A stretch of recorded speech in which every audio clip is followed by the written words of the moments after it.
Buses carrying nearly 150 migrants that arrived in Washington, D.C. on Christmas Eve, dropping them off in frigid temperatures near the home of Vice President Kamala Harris.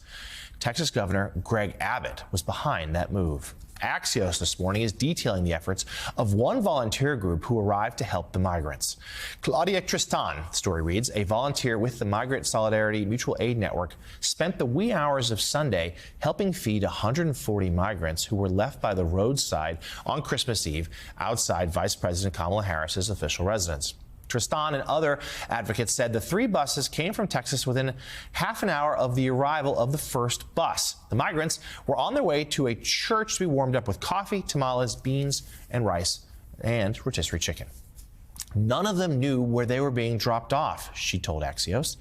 They have no idea they're part of this bigger political game. Joining us now is the woman quoted in the piece, the core volunteer organizer for the Migrant Solidarity Mutual Aid Network, Claudia Tristan. Claudia, good morning. Thanks so much for being here. Just take us back to those moments, please, and what some of these migrants were saying to you and what sort of conditions did they face?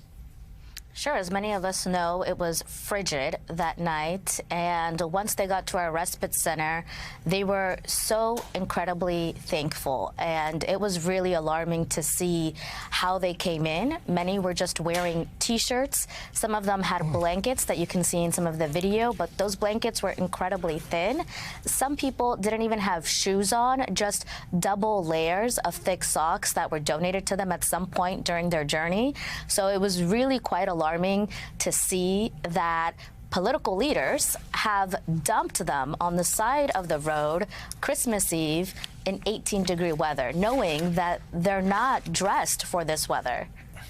Claudia, God bless you. I'm sure you had plenty of things you would have liked to have done on Christmas Eve with your family and Christmas Day with your family, but you did such a good deed and reflected the best of America by helping those men and women and children. And could you tell us a bit about the children who were in the buses and the toddlers who on Christmas Eve, they weren't waiting on Santa Claus to come visit them. They were being transported by Greg Abbott to freezing Washington, D.C. outside the vice president's residence. And I really think that's the most painful thing to watch. The children that are being thrown into this game that our political leaders think is going to resolve anything. Those children are the most innocent among all of this. And to see these small kids show up to our respite center and they're, a little confused at what's happening because at that point it's late at night, and they're just so thankful to receive a warm meal. We knew it was Christmas Eve, so we were also playing some Christmas music in Spanish at our respite center, just to lighten up the mood in any way we can, because we know it is such a heavy moment to be in for those migrants.